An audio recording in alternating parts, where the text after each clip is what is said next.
presidente. La cuenta, en un único documento de la cuenta es una solicitud del académico de la Universidad de Chile y profesor de Derecho del Consumidor, señor Jaime Lorenzini, para participar y exponer brevemente en alguna de las sesiones que están teniendo lugar hoy y mañana respecto al proyecto de ley que se está viendo sobre proyectos del consumidor. Bueno, podríamos acordar que participe en la sesión, no sé. Sí, él me mandó también un WhatsApp diciendo que tenía especial interés en el tema de garantías de bienes durables. Bueno, entonces que manden los datos y que se suba a la sesión. Perfecto. Para no andar, para hacerlo más rápido. Cuando... Ya, perfecto. Muy bien. Bueno, y presidente, nosotros revisando lo que fue la sesión de ayer, donde avanzamos bastante, queríamos advertirle a usted y a la comisión que hubo dos materias que a lo mejor podríamos aprovechar de ver ahora al inicio, porque son asuntos que quedaron ahí pendientes, respecto de los cuales la comisión solicitó una propuesta de la Secretaría, que nosotros la teníamos preparada, pero bueno, ayer nos guiamos por las propuestas del grupo de asesores. El primer punto es algo que ayer también vimos, pero lo mandaron como a una nueva revisión. Es el artículo tercero quater nuevo sobre certificados de estudios, notas y otros. En definitiva, ayer lo vimos en algún momento, pero nos pidieron que... Claro, ahí está. En la propuesta nueva, que aparece en la columna de la derecha, como siempre, distinguimos ahí a tres incisos y voy a dar lectura. Los establecimientos de educación superior, institutos profesionales y de formación técnica deberán otorgar gratuitamente los certificados de estudios, de notas, de estado de deuda, que ha solicitado el senador Arbol, u otros análogos a solicitud del alumno, exalumno o del que haya suspendido sus estudios o se encuentre moroso en la respectiva institución educacional.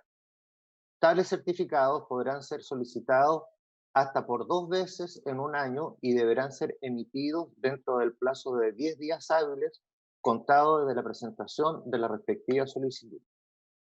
Y finalmente, la emisión de los mencionados certificados podrá ser realizada a través de medios electrónicos y deberá hacerlo en papel en los casos que el establecimiento no cuente con medios electrónicos o así sea solicitado expresamente. Consideramos que separarlo en 3 artículos hacía más fácil su comprensión. Sobre esta propuesta se ofrece la palabra para ir resolviendo.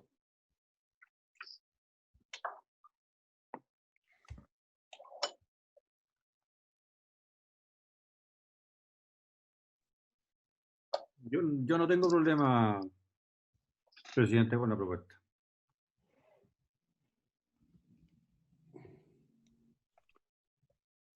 Presidente, yo estoy Maturana. de acuerdo. Creo que han sido subsumidas todas las indicaciones, así que tampoco tendría problema. Senadora Rincón. Perdón, presidente, tengo problemas con la redacción porque de la forma en que queda propuesta en el inciso segundo, podría colegirse que no pueden pedirse una tercera o cuarta vez. Claro. Sí, ese punto, la verdad es que yo en algún momento pensamos en haber dejado a la decisión de ustedes. Lo que ocurre es que el proyecto de la Cámara y aprobado por el Senado plantea una vez. Y de las 3 indicaciones, 2 de ellas también planteaban 2 veces. Solamente Sí, su lo que pasa es que 5 veces. Lo que pasa es que el número de veces tenía que ver con, a ver, tengo un problema con la conexión, pero el número de veces tenía que ver con la gratuidad del certificado. Si lo Son siempre redactamos de esta gratuitos. manera, Siempre gratuito, senadora, sí, siempre. lo que pasa es que, como dice, podrán ser solicitados hasta por 2 veces. Si yo lo pido una tercera vez, ¿no me lo va a entregar la institución? Sí, debiera ser ¿Me entiende, dos presidente? veces. Sí, se entiende el punto. Por lo menos 2 Más de veces. 2 Si veces. entregan más, entrega más. A lo menos, A lo claro. menos. Ah, claro. Exacto, a lo menos. Claro. Es para evitar el lío después. Ya. ¿Pueden poner de nuevo el párrafo, o sea, el inciso correspondiente en pantalla? Sí, ahí está.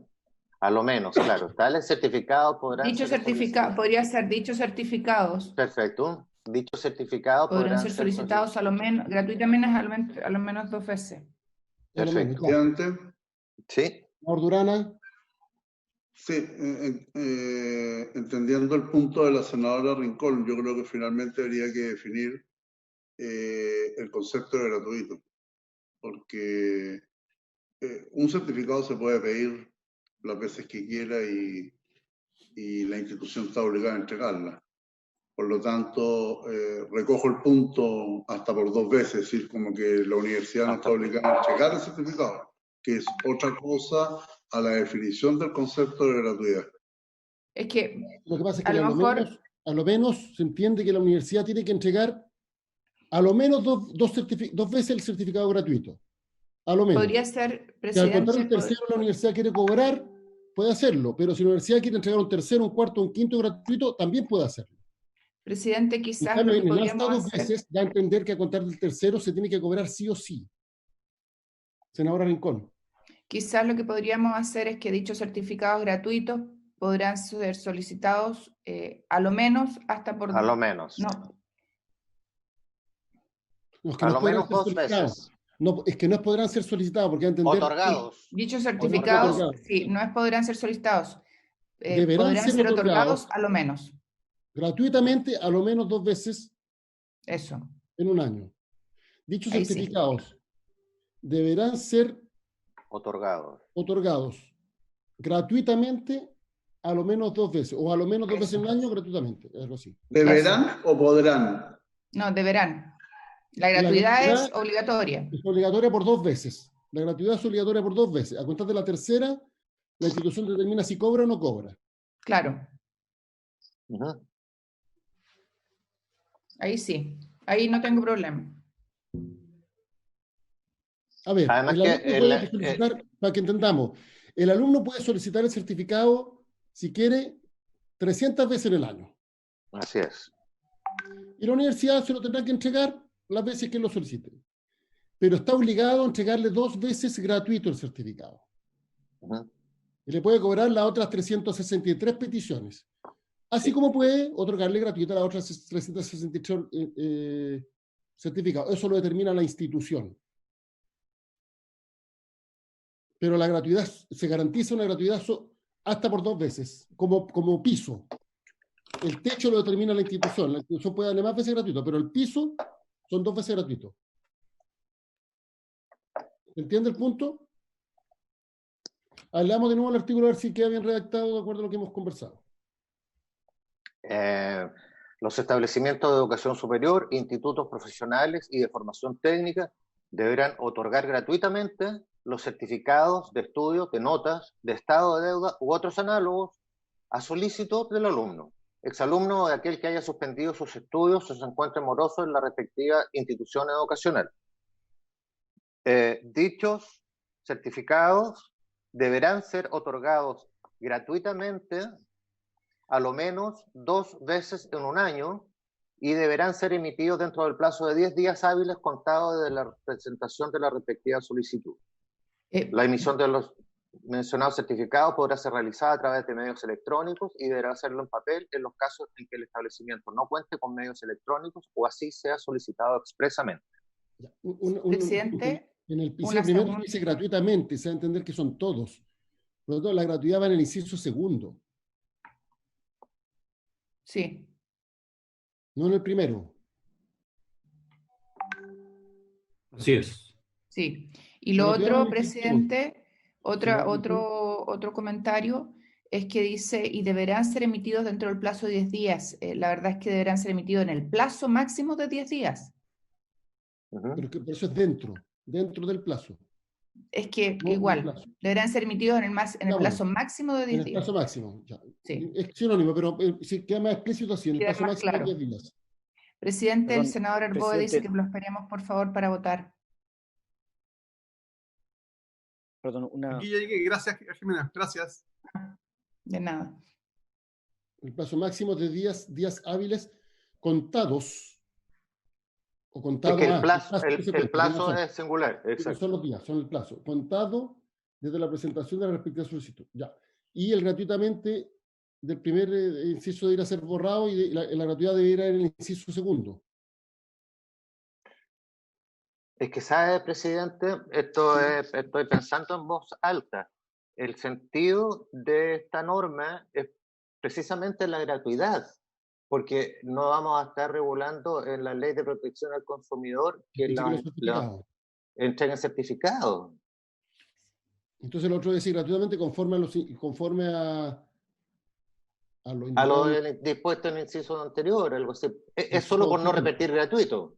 Es solo por no repetir gratuito. Tiene un punto. Ya, bueno, lo que abunda no daña, no sé. Y perdón, y en el último Presidente. inciso debería decir, la emisión de los mencionados certificados podrá ser realizada a través de medio electrónico y deberá serlo en papel en los casos en que el establecimiento no cuente con dichos medios, más que para no repetir la palabra. Bueno, Puede ser electrónico y en papel en caso de que el establecimiento... Presidente, si me Debe permite haber una coma, sí, acotación. debe haber una coma. Y tengo Sí, otro debe punto, Debería presidente. ser o en papel, Sí. o en papel. Tengo Sí, otro sí. punto. Senador Rincón. La duración de los certificados. ¿Qué duración tienen? Porque ¿qué pasa si la institución me da un certificado y pone este certificado tiene duración de 1 mes? Al menos debieran durar 6 meses. No, es que depende de lo que certifique, de lo que se certifique. Me explico. El certificado de estudios puede tener una duración permanente, salvo que ya, el de nota también, no, las notas para atrás no se modifican, salvo que haya nuevas notas.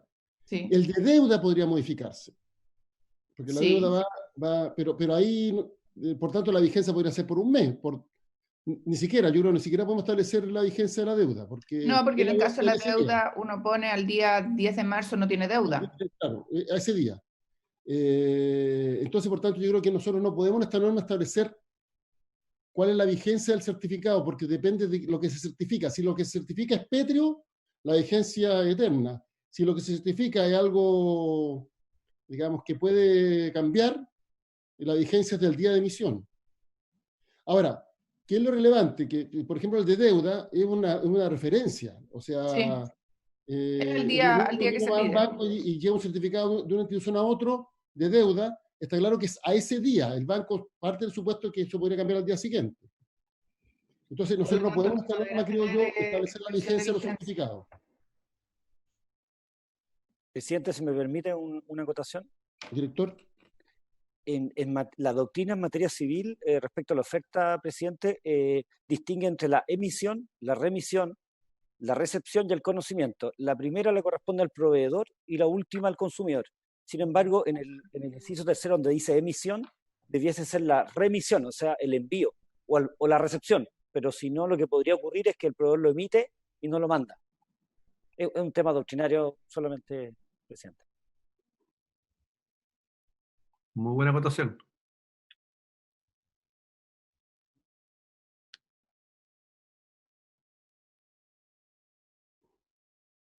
si quieres, recogemos todo eso y volvemos a... Lo integramos en la redacción, presidente. Ya. Y Perdón, había otro... Perdón, Pedro. Presidente. Adelante. Sí, en el inciso primero, ya que vamos a mencionar cuáles son los certificados que tiene que respecto a los cuales estará obligado el establecimiento educacional a entregar, yo incorporaría el de ranking, que muchas veces también lo piden. Yo no incorporaría el de ranking. ¿No? Mencionarlo. Dice otros análogos. Claro, porque puede ocurrir que por todo esto, claro, que lo que puede ser es que respecto de esto lo pongan gratis y respecto a los otros que de repente los exigen, te cobren.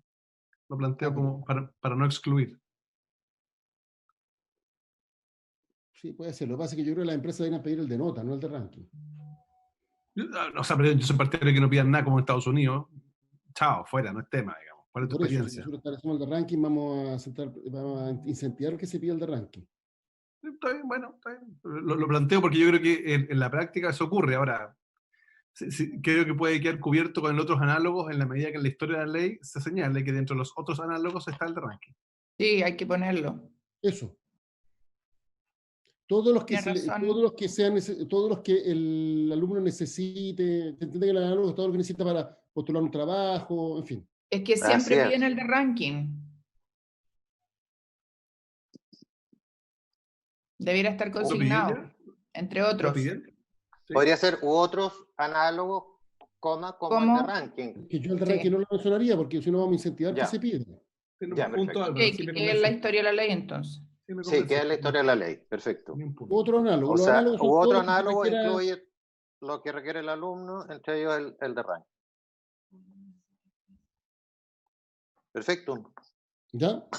Sí. Porque en rigor el certificado de notas es el que acredita Obvio. el de ranking es relativo. Es muy relativo. Porque además depende del número de alumnos. Así es. Perfecto. Ya. ¿Te pone en votación, presidente? Pero ¿vamos a hacerle algún cambio más, Pedro? El de la emisión por remisión, ¿no? Todos los que ustedes señalaron. El de la emisión por remisión. Mandatamos entonces a la Secretaría para hacer esos... Es lo que está puesto ahí. Y es la remisión. Sí. Perfecto. ¿Hay otro cambio que esté pendiente en la redacción? Revisando, presidente.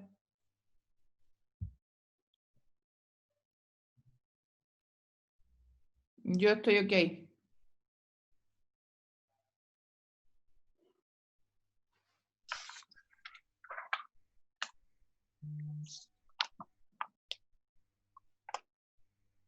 Presidenta.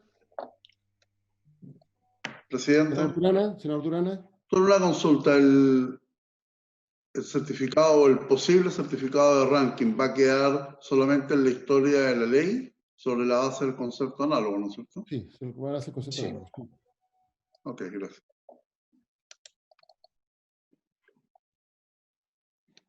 Ya. ¿Sí le parece? Votación entonces la indicación.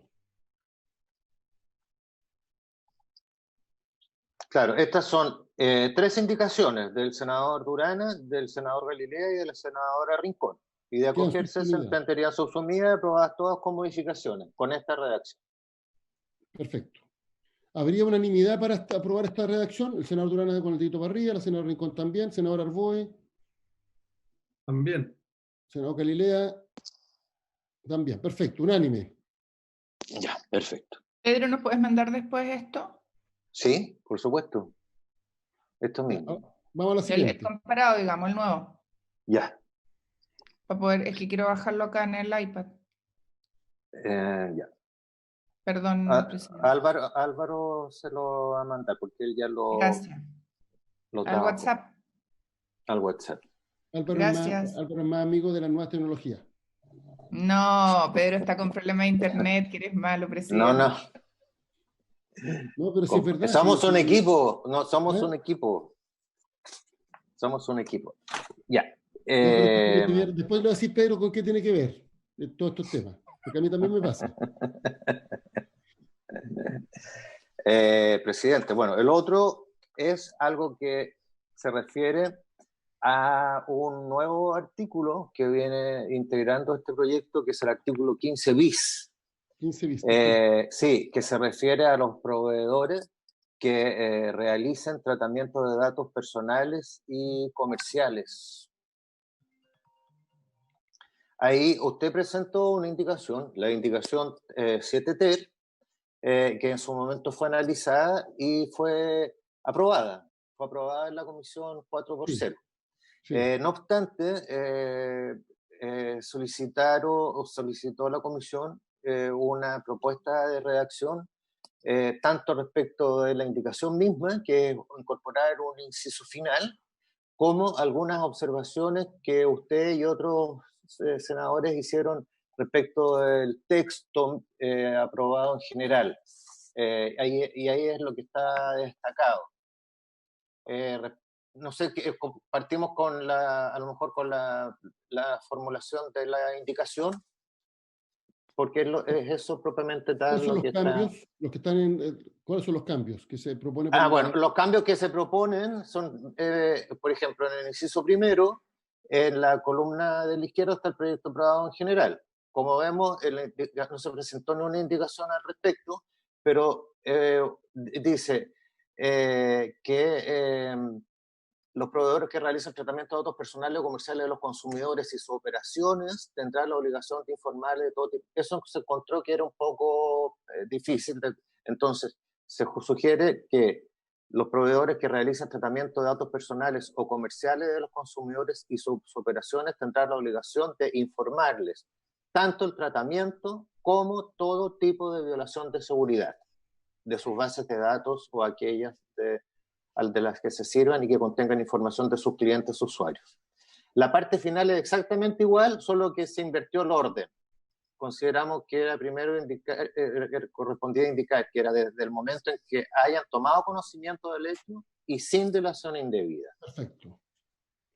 Y respecto del inciso segundo, usted hizo presente que le parecía que eso que la comunicación se hiciera a través de cualquier medio físico o digital que resulte más idóneo, era muy vago, que había que precisarlo. Entonces, la precisión sería: la comunicación de estos hechos deberá efectuarse a través del medio físico o digital que resulte más idóneo. Y obviamente garantice su celeridad, etcétera, y todo el resto que dispone el inciso segundo. Ya. Yo, o sea, con esos cambios de redacción estoy de acuerdo. No sé, el senador Arbó, el experto en la materia. Felipe. Presidente, si puedes dejar, Pedro, ahí la redacción de lo que estaba antes, que yo no la tengo acá en mi iPad, pero tengo la versión más antigua. A ver, primero creo que es una indicación que va en el sentido correcto, porque consagra el principio de seguridad, que en virtud del cual todos los responsables deben informar cualquier incidente que resulten afectados y que puedan comprometer gravemente, digamos, la idoneidad, la integridad o la privacidad de los datos que están tratando. Y eso me parece bien, y yo quiero entender que la indicación del presidente está basada más bien en la legislación española, que es la que establece 72 horas, así que está bien, me parece que está adecuada. Ahora, un solo punto es que circunscriben los derechos de los titulares de datos al derecho de acceso, al establecer que tienen que informarles del tratamiento como la violación. Es decir, hay dos tipos de obligaciones: la obligación de informar, el derecho de acceso que se llama, y el derecho a conocer si se han violado la seguridad.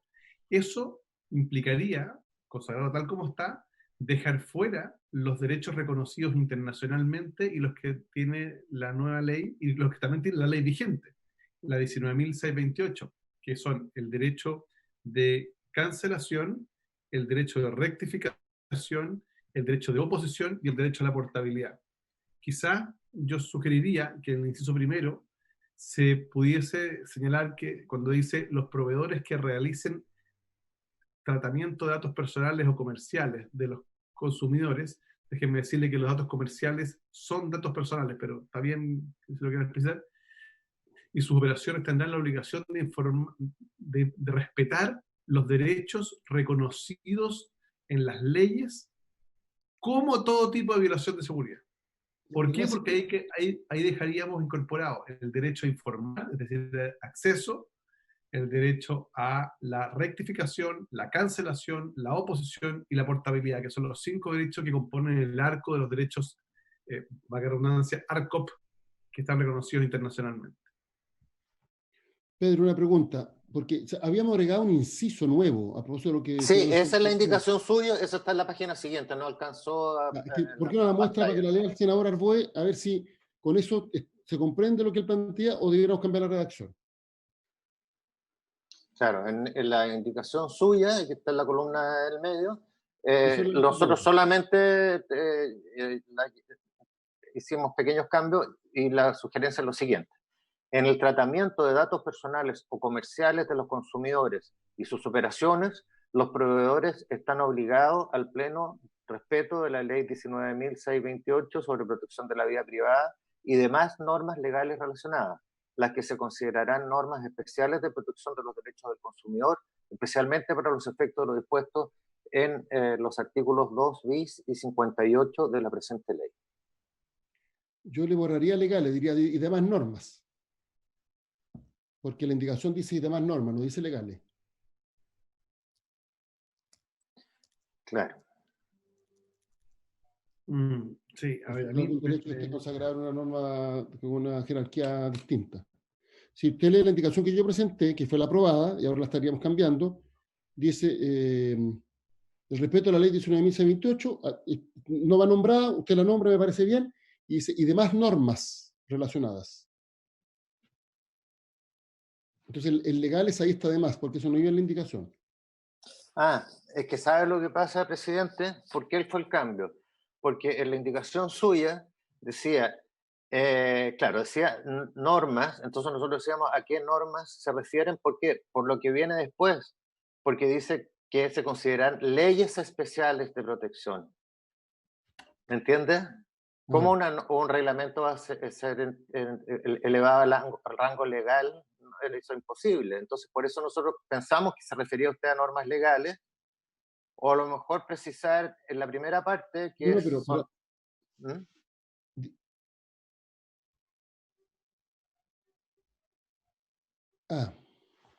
Tiene un punto. Pasa lo siguiente, ojo, un punto. A partir de la modificación, a partir de la ley 21.096, que consagró la protección de datos personales como un derecho constitucional en el número 4, artículo 19, en su segundo, se estableció el principio,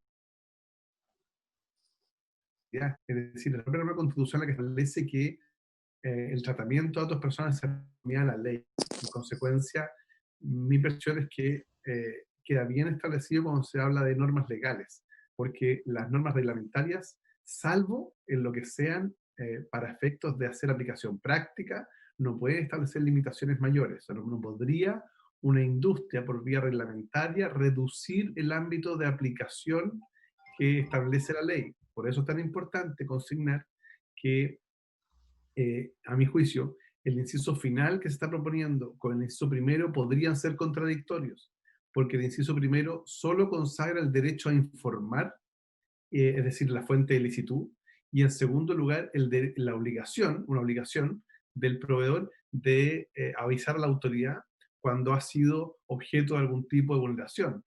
Pero no establece, por ejemplo, sí están consignados en el inciso final. Son, insisto, los derechos de rectificación, cancelación, oposición y portabilidad. Y tampoco establece, ojo, la obligación de informar al afectado, porque puede ocurrir que, de hecho, la ley de protección, el proyecto de ley de protección de datos y el GDPR europeo consagran una obligación doble frente a una vulneración. Por un lado, la obligación de informar a la autoridad, pero cuando se consigna que la violación o la vulneración de esos datos podría afectar gravemente la privacidad de la persona, también se obliga al responsable a informarle al titular del dato. O sea, uno tiene derecho a saber si sus datos fueron violentados o no. Voy a poner un ejemplo. Recientemente ustedes vieron un aviso de la plataforma Anonymous que reveló la vulneración de la ciberseguridad de las bases de datos del DICOM chileno, de Equifax en Chile. Y estaría publicando 10.000 o 13.000 facturas de compra de esta información. La pregunta es, ¿Equifax tuvo la delicadeza, porque hoy día no es obligación legal, pero la delicadeza de informarle a los proveedores respecto a los cuales le robaron esa factura? ¿Saben ellos que sus bases de datos están dando vuelta? Entonces, creo que ahí hay un tema. tratándose de establecimientos educacionales, creo que eso cobra mayor relevancia, porque imagínense ustedes, por ejemplo, que el día de mañana llega alguien y va y hackea y altera las notas de, no sé, el senador Durana en el colegio, en la universidad, lo mismo, donde sea. Eso puede generar una afectación grave porque se instala una media verdad o una verdad, una fake news, y le pueden liquidar la carrera o el trabajo.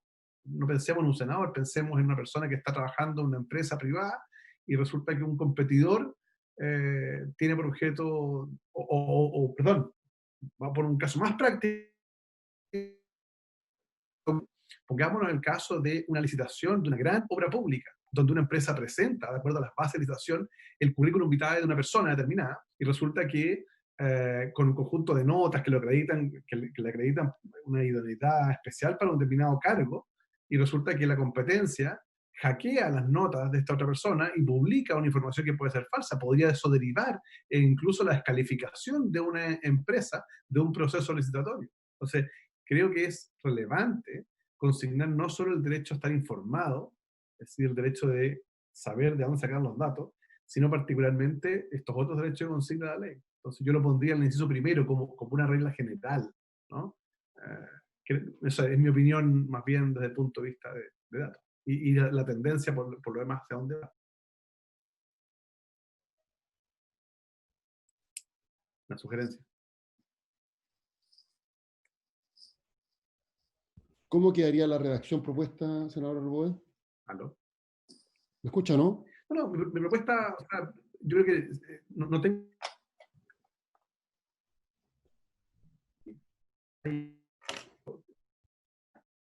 Como lo digo, texto, perdimos la mejor parte, que no se escucha.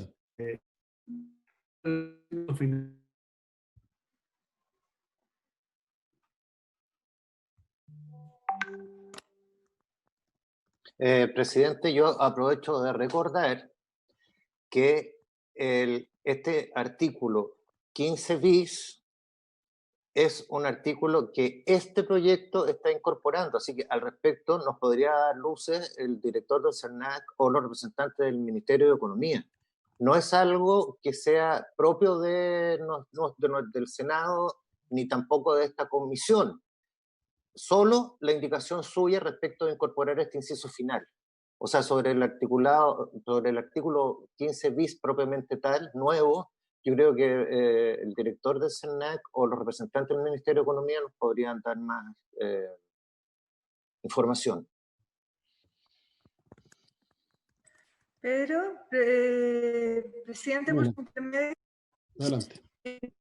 La verdad es que solo tenemos una preocupación y que tiene que ver, sin perjuicio que compartimos el objetivo que está buscado por la indicación. Creemos que en la primera parte, en el inciso, cuando se hace referencia al tratamiento y luego la vulneración de los datos y esta obligación de informar, podría perder el objetivo en la medida que no se distingue bien si también se tiene que informar el tratamiento cada vez que se hace el tratamiento de datos, porque sabemos que todas las entidades, incluso estamos pensando incluso en lo público, cuando se utiliza información, por ejemplo, en las superintendencias o las ISAPRES, respecto de los clientes, tenemos que hay datos personales que se van actualizando y que probablemente eso genera modificaciones y tratamiento en esa información que, de acuerdo a cómo está redactado el inciso primero, pareciera ser que debiera ser informado cada vez al cliente o al consumidor.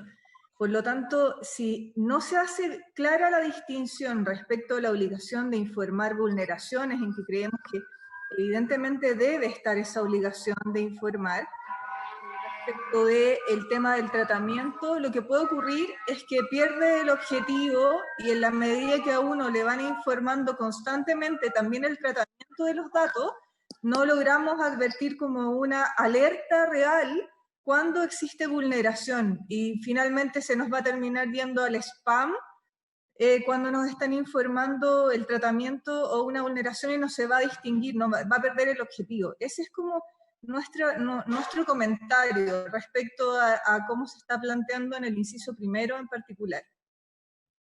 Sí, yo entiendo el punto. Esto es como la alarma del auto que suena todas las noches. Sí, un punto, presidente. Sí, solo recordar que a propósito de la discusión de portabilidad financiera, en el artículo 25 nosotros incorporamos un artículo específico del tratamiento de datos personales, diciendo el tratamiento de datos personales que se realice en virtud de esta ley deberá cumplir con las disposiciones de la ley 19.628 sobre protección de la vida privada. Y después dice, los proveedores deberán implementar medidas necesarias para garantizar la seguridad y reserva del tratamiento de los datos con especial resguardo respecto de los fines para los cuales fueron autorizados por su titular. Se entenderá que la presentación de una solicitud implica el consentimiento del titular para el tratamiento de sus datos personales con la exclusiva finalidad de llevar a cabo, en este caso, un proceso de portabilidad. Los datos recabados para un proceso de portabilidad que no prospere deberán ser eliminados del sistema. Entonces, uno podría copiar esa norma y adecuarla a los fines que es el tratamiento de educación. Porque cuando uno consigna, si uno cambiara el inciso primero por una norma similar a la que pusieron en la portabilidad, estaría dando solución incluso al planteado por el Ejecutivo. Porque es cierto, no es necesario que notifiquen al titular de cada tratamiento de datos que se hace, porque el tratamiento es un concepto jurídico internacional evolutivo que implica no solo algo que afecta al titular, sino que eventualmente significa el uso de esa información, de ese dato, para un fin legal, autorizado, pero que no necesariamente tiene implicancias respecto a la persona. Un poco lo que decía Jimena, ¿no? Podría ocurrir que los datos de cualquiera de nosotros fueran cruzados para efectos de ver si nos corresponde o no el ingreso familiar de emergencia. Y ese solo hecho debería ser notificado. Eso me parece que es una exageración, ¿no? Entonces creo que uno podría reemplazar el inciso primero por el que establece acá, y ahí uno dejaría, por un lado, cubierto todos los derechos, no solo el derecho de información, sino también el de rectificación, cancelación, oposición y portabilidad. O sea, mi propuesta, para decirlo en corto, es poner una norma similar a la que pusimos en el artículo 25 de nuestra ley de portabilidad, con las adecuaciones propias a los fines de establecimientos educacionales, obviamente. E incluso yo consignaría la obligación de eliminar esos datos cuando se encuentren caducos, que está implícito cuando uno dice que hay que respetar lo establecido en la ley 1928. Pero es importante porque si salí de la universidad hace 30 años o hace 40 años, ¿qué razón tiene mantener eso? No sé. Lo planteo. Entonces ya estamos claros, estamos lejos de una redacción definitiva. Es que yo creo que no es más fácil. Yo creo que yo emularía el artículo 25 de la ley de portabilidad. Fíjate. Y le agregaría la obligación de informar en caso de vulneración grave de seguridad. Punto. Y no de tratamiento. Si les parece, lo que puedo encargar yo ahora que redactemos una cosa parecida y ojalá que al final de la comisión la podamos votar. ¿Les parece? Ya, pero lo importante si me permite una acotación.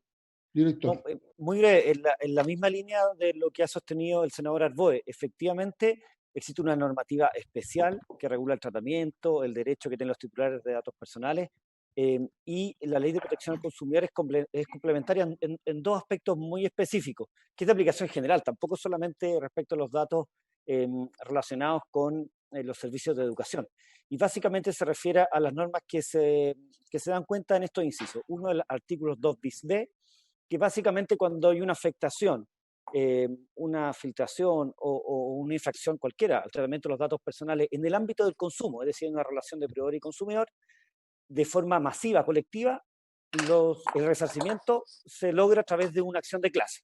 Eso es una norma de aplicación general y es una norma concurrente respecto de todas las infracciones que se puedan verificar por estatutos particulares, competencia desleal, libre competencia, en materia sanitaria, lo que sea, ¿cierto? Y la otra norma que es bien interesante es que la ley del consumidor establece en el artículo 42 que se refiere a la regulación en materia de seguridad de productos y servicios, que es cuando el proveedor da cuenta de un incremento en el riesgo, no solamente para la integridad y la vida de los consumidores, sino también para sus bienes.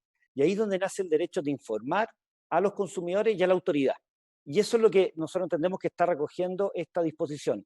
es decir, un símil del artículo 42, que es informar respecto de la filtración, de la afectación inminente o que efectivamente se haya dado, y a eso se refiere, y tomando lo que dice Jimena, efectivamente tiene que referirse al tratamiento que se afectó por la filtración o la infracción específica.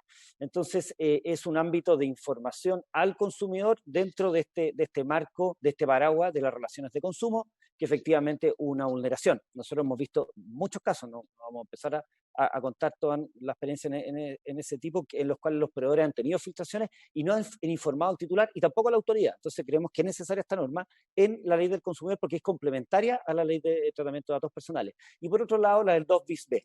Y estamos absolutamente de acuerdo con lo que dice el senador Boe, que quizás el orden debería ser inverso a partir de lo general y luego lo particular, pero es necesario regular, creemos, complementariamente estos dos instituciones que se aplican con concurrencia a la ley de tratamiento de datos personales.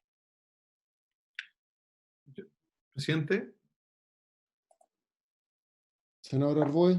Sí, yo estoy de acuerdo con lo que plantea el director del SENAC, solo con una prevención. Es que lo que no puede ocurrir es que tengamos dos actores públicos participando del proceso de fiscalización del cumplimiento de la ley de datos personales. Eso es complejo, eso no tiene lógica, porque eso significaría una afectación incluso del non bis in idem, digamos, alguien podría plantearlo así. Entonces creo que es relevante que el SENAC pueda tener cierta competencia, pero en el entendido de que la nueva ley de protección de datos personales va a radicar esto en una sola institucionalidad. Ojo con eso. Pero coincidimos en lo sustantivo. Presidente, ¿Cuál es el plazo para que salga la otra ley? Va a depender de la Comisión de Hacienda del Senado. Eso tiene ahí desde hace 3 meses. Ahí, presidente, perdón, presidente, muy breve, pero por su intermedio, nosotros estamos absolutamente de acuerdo con ese punto. No pueden haber duplicidad de funciones, potestades públicas respecto a la persecución. Eso está regulado en el artículo 2 y 2 bis de la Ley del Consumidor respecto a todas las normas sectoriales que se podrían aplicar en un ámbito de consumo, de relaciones de consumo. Señalé una serie de normativas, digamos. Algunas tienen tratamiento especial como libre competencia y otras no, pero el principio es el mismo. Hay un ámbito que es propio, en este caso la autoridad de tratamiento de datos personales, sobre todo en el ámbito infraccional. Lo que ocurre es que la generación del daño, si bien individualmente se trata por la norma sectorial, colectivamente, cuando se van las relaciones de consumo, lo que ocurre es que son las acciones de clase las que persiguen el resarcimiento. En libre competencia, claro, individualmente puede ir a un tribunal civil, cualquier afectado, pero colectivamente los consumidores con un procedimiento colectivo. Y eso está recogido en el artículo 2 bis B con bastante claridad. Como no hay un procedimiento colectivo en ninguna ley especial, lo que hace el SENAC es tomar la resolución sancionatoria, en este caso de la autoridad que va a fiscalizar el tratamiento de los datos personales, la agencia que lo va a proteger, nos envía la sanción para el SENAC perseguir eventuales resarcimientos a consumidores en el ámbito del consumo. Y eso yo creo que aquí hay una oportunidad también para regularlo de forma bastante concreta, como ya está en la ley de los principios generales. Y otro tema también es la información al consumidor para precisamente poder alertar y gatillar los procedimientos especiales que se refiere a la seguridad en el consumo y es particularmente el tema de los bienes, ¿cierto? Cuando se afecta por tratamiento de datos personales. Nosotros creemos que no afectaría este ámbito sectorial especial porque son normas complementarias que son de aplicación transversal para todos los mercados, tanto el artículo 42 como el 2 bis B. Por tanto, estamos absolutamente de acuerdo que hay un ámbito complementario que está dispuesto supletoriamente en la ley del consumidor y en la medida que esto quede bien definido, nosotros entendemos que estas dos reacciones van precisamente en esa línea, no hay un riesgo de ese tipo. Ya, habría que trabajar una redacción, entonces a ver si la trabajamos en el recurso de la sesión y después la revisamos. Ya, avancemos a la siguiente.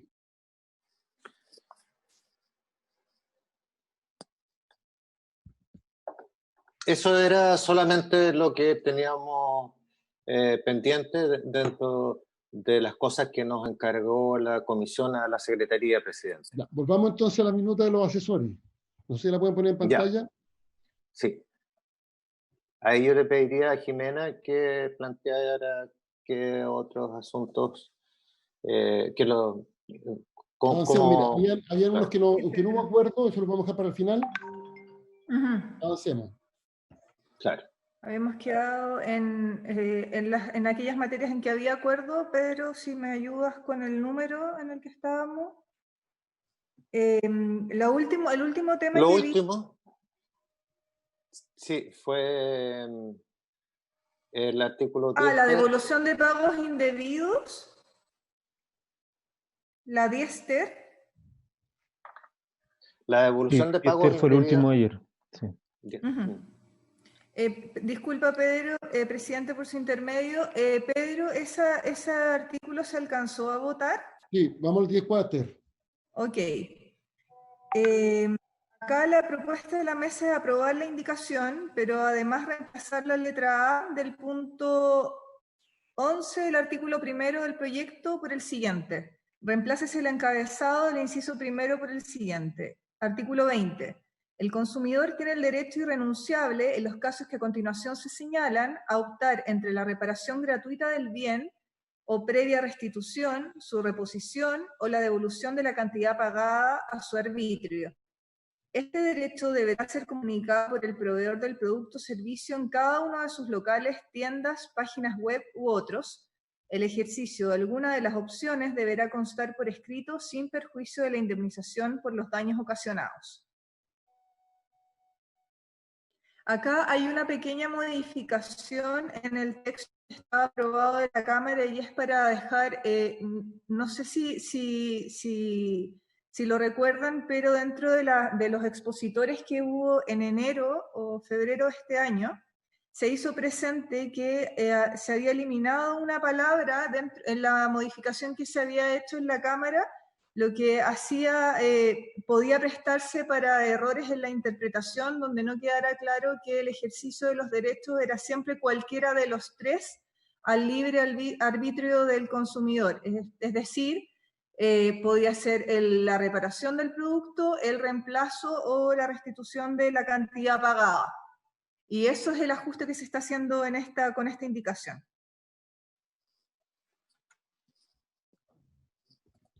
Se ofrece la palabra. ¿Podría mostrarle, tocarlo un poquito para arriba para verlo completo? Álvaro. ¿Qué parte, presidente? Porque estamos en el 10 cuater, ¿no? Sí, sí. Entonces, ponerlo, porque nos alcanza el artículo 20. Que no se ve el artículo 20, Álvaro. Ahí está. Ya.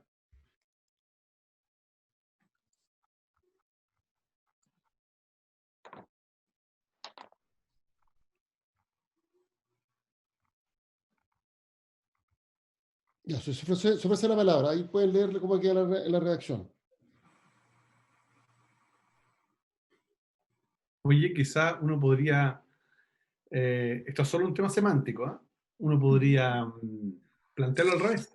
Decir que el consumidor tendrá el derecho a optar entre la restitución, la reposición, la devolución de la cantidad pagada o la reparación, en el orden al revés, para que no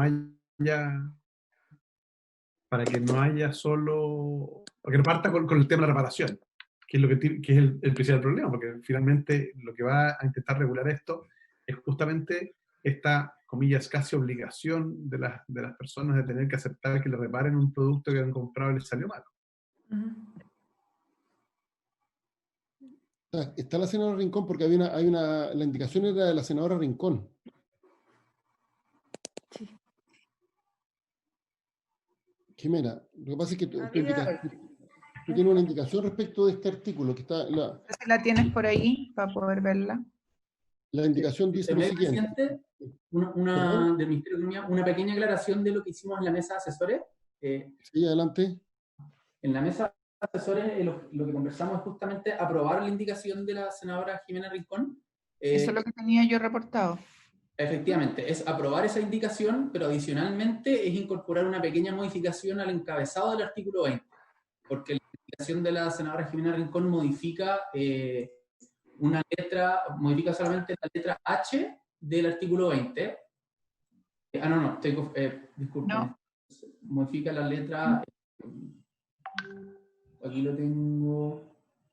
La indicación está puesta en el comparado. No, la letra pantalla. E, la letra E. Exacto, modifica la letra E del artículo 20 y el objetivo de la mesa de asesores es aprobar dicha indicación y además modificar un poco el encabezado del artículo 20 que se aprobó en primer trámite para justamente dejar claro que estos 3 derechos que asisten al consumidor son siempre en las hipótesis del artículo 20, que son todos los numerales, que es la garantía legal. Porque en la forma que se aprobó en primer trámite, no queda claro que los derechos del consumidor aplican en los casos del artículo 20. Entonces, justamente evitar cualquier error interpretativo y clarificar que los derechos del consumidor, estos 3 derechos son siempre irrenunciables en todos los casos del artículo.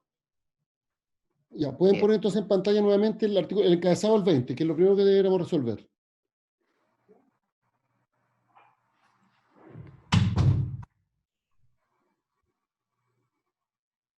Álvaro, sí, el encabezado del 20. No, es que esta es la indicación. Estamos hablando de la propuesta de los asesores. Ahí estamos, a ver. El consumidor tiene el derecho irrenunciable, en los casos que a continuación señalan, a optar entre la reparación gratuita del bien o prueba de restitución, su reposición o la devolución de la cantidad pagada a su arbitrio. Este derecho deberá ser comunicado por el proveedor del producto o servicio en cada uno de los locales, tiendas, páginas u otros. El ejercicio de alguna de las opciones deberá constar por escrito, sin perjuicio de la indemnización de los daños ocasionados. Sí, el punto era que, ¿en qué momento informa el proveedor de este derecho? Porque la idea, yo entiendo la idea es que este no es un requisito para ejercer este derecho, sino que esto es más bien un deber de información, de entrega de información del proveedor, para que el consumidor tenga conciencia de su derecho. Entonces, esto es cuando, al momento de la compra, ¿no? Al momento de la oferta del producto, entiendo yo.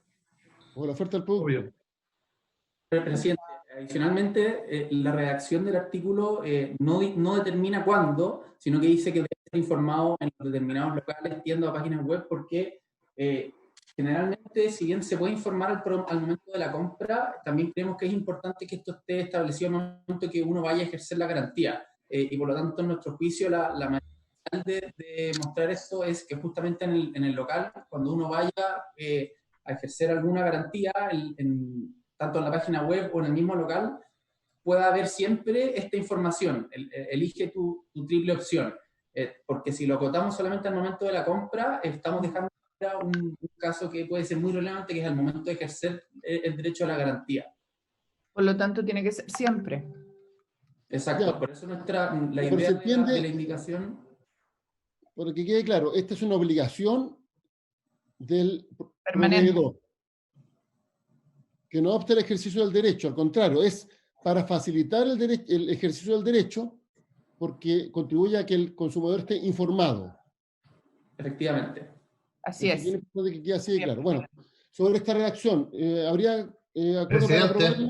Presidente, Pedro, sí, es que fue precisamente un acuerdo de la comisión, porque el punto es, y eso lo estoy comentando también a Jimena, que en este trabajo que presentan los asesores, las propuestas que ellos hacen tienen que basarlas en o una indicación o una generación distinta, que no es el caso.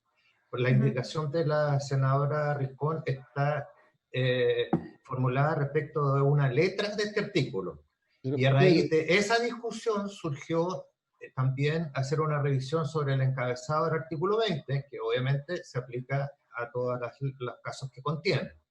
Y uno de los puntos fue lo que ahora reiteró el senador Arboe. Si se trata de aclarar del triple derecho, del 3x3, porque esto después va complementado con el artículo siguiente, no puede ser que el primero de los derechos siga siendo el mismo. O sea, haber una modificación para que nada cambie.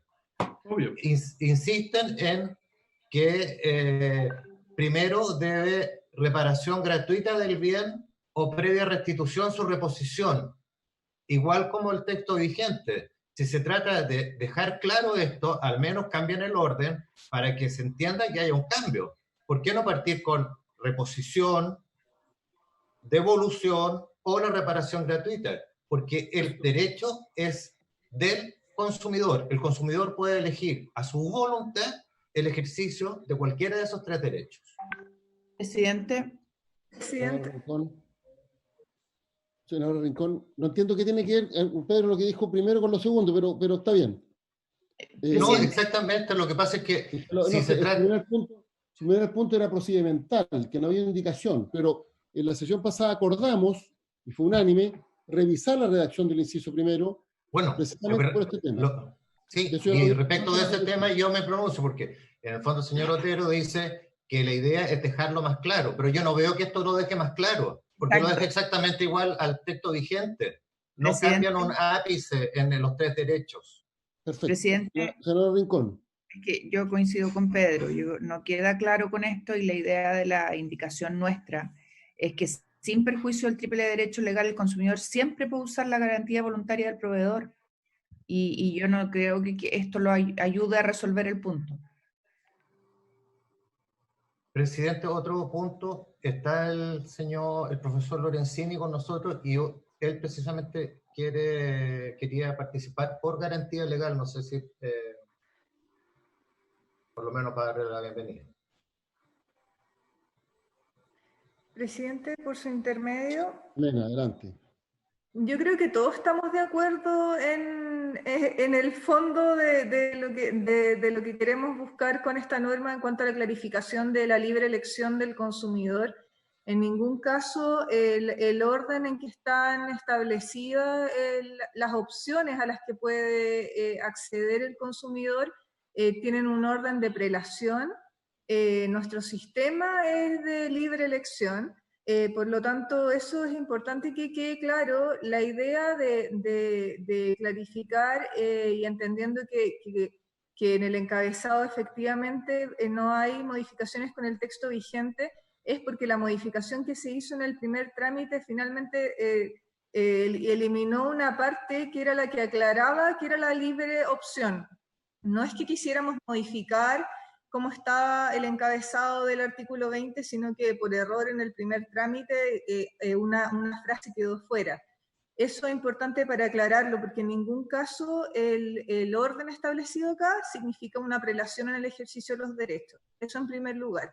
Respecto a lo que señala la indicación de la senadora Rincón, nosotros estamos totalmente de acuerdo con esa indicación, y es lo que se ha discutido y que es una de las medidas importantes que contiene este proyecto, que es garantizar que el consumidor siempre puede hacer ejercicio de la garantía legal sin perjuicio de que exista una garantía del proveedor, aun cuando el consumidor eventualmente pueda ejercer la garantía del proveedor.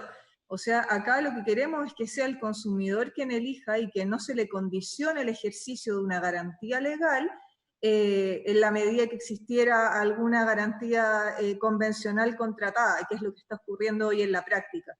Entonces, eso es súper importante para nosotros, porque es uno de los ejes centrales de este proyecto, que en el fondo estamos evitando una situación de abuso que hoy se genera por la existencia de estas garantías del proveedor.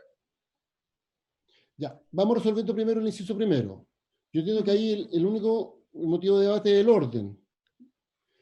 A mí, yo tengo una opinión distinta. A mí me gusta el orden por lo siguiente, porque va de menos a más. Pero si va de más a menos, no me opongo. O sea, si el acuerdo de la comisión es cambiar el orden, yo doy la unanimidad, que es la propuesta del senador Arboe. ¿Por qué de menos a más? Porque lo primero es la reparación. Lo segundo es la reposición, o sea, que le cambien el producto. Y lo tercero es el que le devuelvan la plata.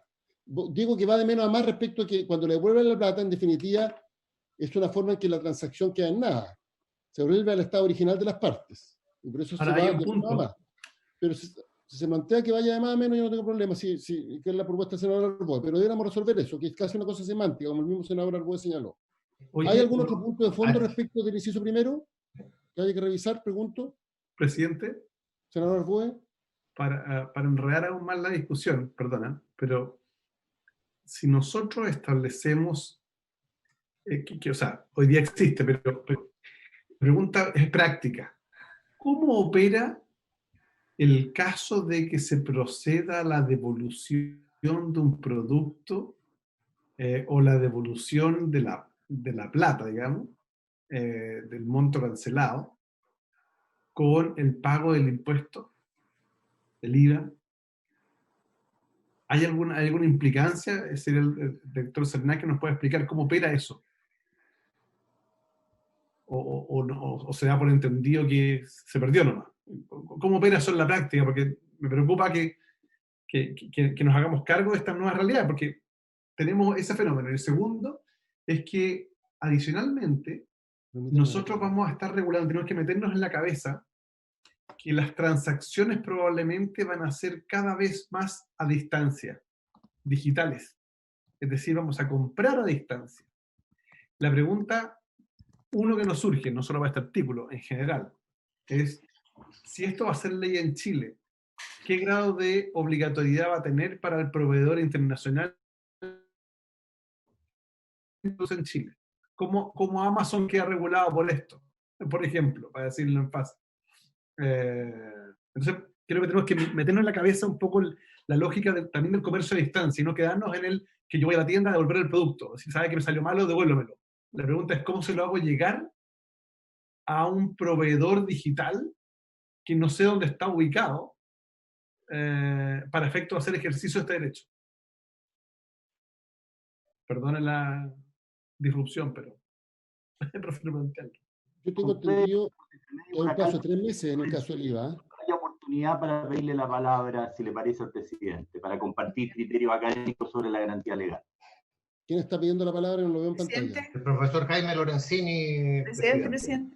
Antes del, y después el profesor Lorenzini. Antes del profesor Lorenzini, porque es importante para también aprovechar de conocer su opinión, pero creo que si lo que Jimena dice es así, entonces lo que deberíamos hacer es incluir nuestra indicación al final del texto del artículo 20, para que lo tengamos presente. Y el punto que plantea el senador Arbó es un punto importante y relevante.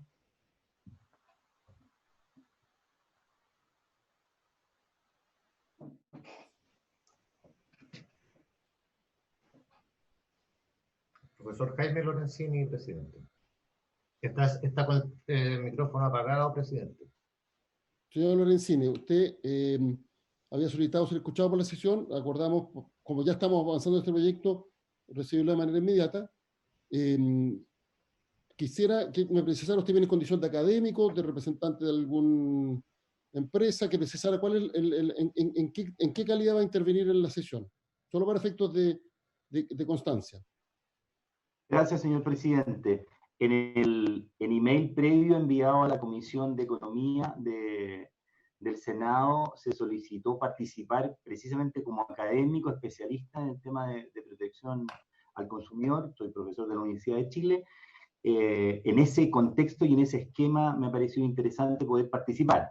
Yo, de manera muy breve, porque efectivamente yo tengo una vida profesional y ejerzo profesionalmente, así como fui anteriormente ex jefe de gabinete de Cernac y fui consultor de ese órgano público. Hoy día ejerzo independiente y digamos, me ha parecido muy importante hacer en los proyectos emblemáticos en la Cámara de Diputados y en el Senado participar. Participé el año 2013 por Espacio Público, participé el año 2014 en la Sociedad Chilena de Políticas Públicas para un tema de la reforma de la ley, y en mis estudios de doctorado se han precisado específicamente en temas de protección al consumidor, y en ese contexto, y solo en ese contexto, señor presidente, es que me ha parecido conveniente compartir reflexiones desde el punto de vista académico. Si le parece bien, respecto del artículo 20 que se está abordando, a mi modo de ver, me parece que podría yo generar un aporte tanto en temas de garantía legal como a propósito del sello Cernac, que es una materia muy importante, muy interesante. La propuesta pareciera que requiere también una mirada complementaria. En lo que se refiere a la garantía legal, hago presente lo siguiente, precisamente a propósito de la pregunta que hacía el senador Arboe. El actual artículo 21, el inciso penúltimo, aclara una regla relacionada con qué sucede con los impuestos cuando uno solicita la devolución de lo pagado. Y la regla que está en la ley del IVA establece que solo se va a poder ejercer válidamente, dejar sin efecto el tributo cobrado cuando uno solicita la devolución de lo pagado en el plazo de 3 meses. Acá, por consiguiente, hay que, desde esta perspectiva académica, hay que estar muy atento para que no se va a producir una grave incompatibilidad entre la ley tributaria, la ley del IVA y la ley de protección consumidor, si es que la extensión del plazo de 6 meses se hace también aplicable a la devolución de lo pagado. ¿Por qué? Porque existe el artículo 70 del Decreto Ley 825, que solo reconoce la posibilidad de dejar sin efecto el tributo cuando sea en el plazo de 3 meses. Esa es la primera idea que me llama la atención en el sentido, o uno lo hace ver, para la compatibilidad que va a haber si es que uno no tiene presente esta actual regla hoy día. Lo segundo, respecto de la jerarquía o el orden en que aparecen los derechos. Aquí en general en nuestra tradición chilena, dado los plazos que han sido más breves que en el extranjero, se ha establecido de manera directa o la devolución o la reparación gratuita o el cambio del producto.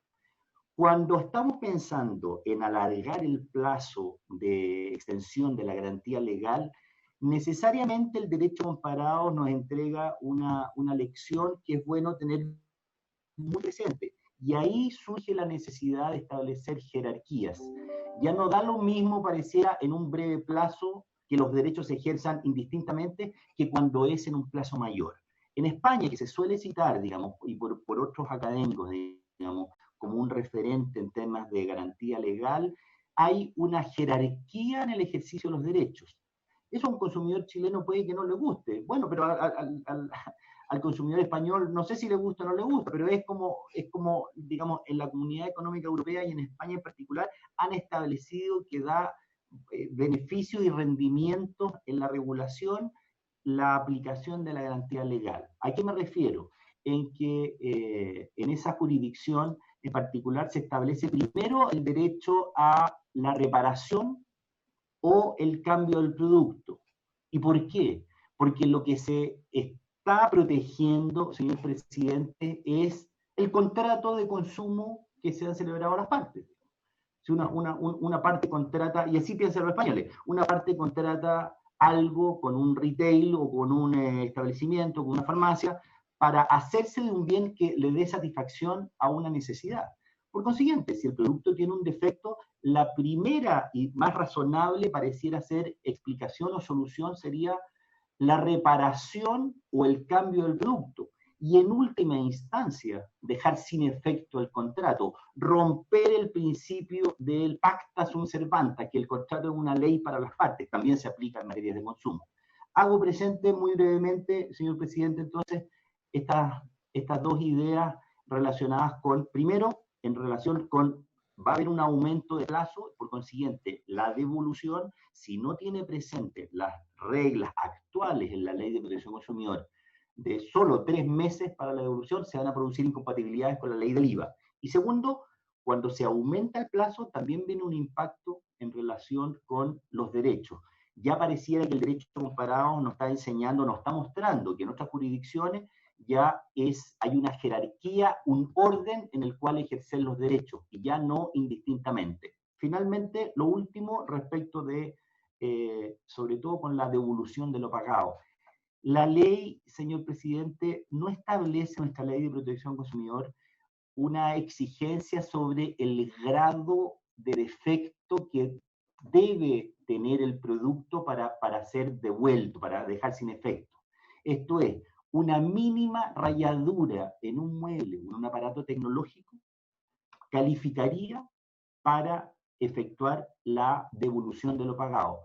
La experiencia extranjera, ¿qué es lo que indica? Y en ese sentido, pareciera bueno echar una mirada, digamos, al panorama general. Establece, digamos, la necesidad de que haya un umbral mínimo del defecto que justifique que uno esté dejando apartándose del contrato de consumo.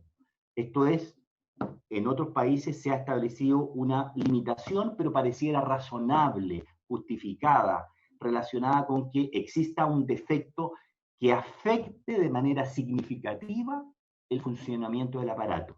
Si no, se van a producir situaciones indeseadas por el legislador y que los consumidores, usando todo el mayor plazo, van a solicitar la devolución por defectos que no han impactado en el rendimiento del producto. Esto es lo que nos enseña también, y uno hace presente, señor presidente, esta enseñanza en el derecho comparado en materia de garantía legal. Gracias, señor Lorenzini. Yo agradezco su presentación.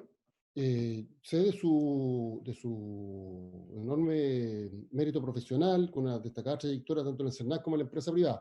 Le hice expresamente la pregunta en qué condición venía, porque en este mismo proyecto de ley, usted participó en la sesión del 23 de enero como representante de la Confederación de la Producción y el Comercio, como abogado asesor de la Comisión de Relación Empresa-Consumidores.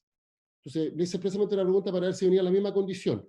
Yo no creo que sea posible, se lo quiero decir claramente, que uno pueda asistir a discutir un proyecto de ley en dos calidades distintas. O sea, desde el momento que usted participó en enero como representante de la CPC, no creo que se pueda desdoblar y hoy día participar simplemente como académico.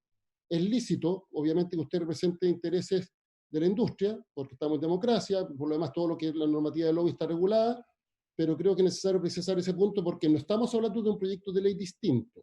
Es el mismo proyecto de ley y usted ya participó no en condición de académico, sino que en condición de representante de la Confederación de la Producción del Comercio. Agradezco de todas maneras su participación y su aporte a la comisión. Si le parece, señor presidente, que es muy prudente, me parece razonable que pueda existir alguna conflicto en ese sentido. En enero, cuando participé como invitado por la CPC, no se había abordado el tema, por ejemplo, del sello CERNAC. Y eso, en la invitación que yo mismo solicité a través del abogado secretario de la comisión, se trata de una materia absolutamente nueva y que me parece que ahí, digamos, no fue y no pudo haber sido abordado jamás en mi participación como CPC porque no existía, digamos, esa indicación, sino que existe ahora. Por lo menos le hago presente que pareciera razonable y prudente, digamos, escuchar el planteamiento académico en una materia que jamás fue objeto de discusión, digamos, en el momento en que yo participé en otra calidad, señor presidente. Aquí nunca le hemos negado el derecho a la palabra a nadie, al contrario, hemos escuchado siempre a todos los sectores. Yo solamente hago la precisión para que los demás senadores tengan conocimiento, por si, además todos estuvimos en esa sesión, así que lo sabemos, que usted ya concurrió a esta comisión en otro punto como representante de la CPC. Bueno, ¿cómo vamos resolviendo entonces este inciso primero? Felipe. Yo entiendo que la legislación chilena, a diferencia de la española, existe la posibilidad de optar desde un principio por las tres alternativas. Mira, a mí me da lo mismo. ¿Qué dicen? No haya problema. Sí. Felipe, no te escuchamos. Y después al tiro la palabra a Jimena. Felipe. No, solo para no insistir en el punto. Yo ya hice el punto, que no había un tema de redacción, pero creo que el director del CERNAC podría darnos una opinión para saber si es relevante o no el cambio de orden, qué hacemos con los proveedores internacionales, con el comercio a distancia, se puede ejercer o no este derecho, que creo que es la discusión de fondo. Lo que no podemos tener es una ley que consagre un derecho sustantivo que no sea susceptible de ser ejercido, o que establezca una diferencia arbitraria entre proveedores nacionales e internacionales. Jimena y después el director. Jimena. Es que yo creo que Felipe da en el clavo, no puede ser que tengamos un derecho sustantivo que no se puede ejercer. Y ese es un punto central de la discusión. Y en el derecho comparado, no sé si usted lo dijo ya, presidente, existe el derecho de asistimiento sin expresión de causa, no lo tenemos en Chile, pero creo que es importante que no podamos restringir más los derechos, porque ahí sí que de verdad no tiene sentido la ley. Y por eso la discusión es tan relevante y este inciso tal como está, la verdad es que no me convence. Director, le damos la palabra. Muchas gracias, presidente. Yo la verdad es que voy a contestar algunas de las preguntas y me gustaría ser súper responsable respecto a la especialidad que ha tomado algunas materias del derecho del consumidor, específicamente el tema de la garantía legal, y quisiera, respecto a las preguntas más específicas, darle la palabra a la académica y que viene en calidad, digamos, de jefa de la división jurídica del CERNAC, Francisca Barrientos, que ha estudiado no solamente a profundidad el tema, sino que ha escrito mucho en relación a esto, incluso antes de unirse al CERNAC en su calidad de jefa de la división jurídica. Entonces, temas específicos yo creo que sería responsable que ella nos clarifique, porque son materias que han tenido gran desarrollo en los sistemas comparados y por tanto para estar todos bien claros de la especialidad en esa área. Respecto a las preguntas de no generar duplicidades de regulaciones, o más bien el efecto que podría generar una discriminación arbitraria respecto al trato a los consumidores nacionales, hay que tener claro que la Ley de Protección al Consumidor, si bien tiene efecto territorial, como todas las leyes nacionales, sí hay una suerte de coordinación entre las distintas agencias para buscar un estándar mínimo de protección de los derechos de los consumidores, lo cual no siempre se logra a cabalidad. Concretamente, hay distintos foros en los cuales participa la agencia. Nosotros como CERNAC participamos de la OECD, participamos de ISPEN, del FIA, que es un foro más bien iberoamericano, y también de otras instancias propiciadas por las Naciones Unidas. Adicionalmente, en este momento se está trabajando en materia de regulación del comercio electrónico en la Organización Mundial del Comercio, y el CERNAC también participa de algunas instancias de aplicación o búsquedas de enforcement o de que se aplique la norma de protección de los derechos de los consumidores de forma transfronteriza. Hay una página web que se llama econsumer.gov, donde existe la posibilidad de incluso generar reclamos a empresas internacionales, en la cual está incluido el CERNAC y Chile también, entre otros países. No es una gama muy importante, no es la mayoría de los países del mundo, pero existen las instancias para que así sea. Ahora, ¿qué ocurre con el principio de la territorialidad? Bueno, que si la empresa tiene alguna agencia, alguna representación en Chile, hay una posibilidad concreta de hacer ejercer este derecho vía sanción, vía restitución, resarcimiento también, indemnizaciones, a través de los activos que tengan estas compañías en nuestro país. Y también hay instancias internacionales por las cuales se puede generar el mismo estándar de la regulación nacional a proveedores internacionales o que tienen sede en otros países. El caso más reciente es el de una conocida plataforma precisamente de compras de reserva de hoteles, ¿cierto? Quizás la más grande, la más conocida, en la cual el CERNAC conjunto al Indecopi, que es la agencia peruana, lograron interactuar para que incluyera en su regulación precios totales, que incluyera los impuestos y otro tipo de aspectos menores que no estaban en línea con la ley nacional de protección de los derechos de los consumidores. Siempre es un tema bastante complejo, pero hay muchas iniciativas y como he explicado, ahí la capacidad que tenga la agencia de exigir exactamente el mismo estándar depende también de la posibilidad de lograr ese enforcement en la empresa en nuestro país. Y eso es un tema más bien de prueba y práctico de contar con recursos. El CERNAC ha presentado en sus juicios colectivos las solicitudes de medidas precautorias y las ha obtenido. Sin embargo, para eso se requiere analizar caso a caso cada una de estas compañías y la posibilidad de representación en nuestro país. Y respecto a los aspectos técnicos, me gustaría dar paso a la profesora Barrientos, que es su directora jurídica, que nos pueda ilustrar más respecto de los temas específicos que se han planteado, presidente. Muchas gracias, director. Presidente, por su intermedio. Saludar también a los senadores y senadoras, a los profesores, el profesor Lorenzini, que nos acompaña. Bueno, efectivamente, yo provengo desde la academia y solo he asumido el desafío de acompañar al director por la vocación de servicio público que me acompaña. Mi tesis doctoral trata sobre la garantía legal, así que algo puedo decir sobre el particular.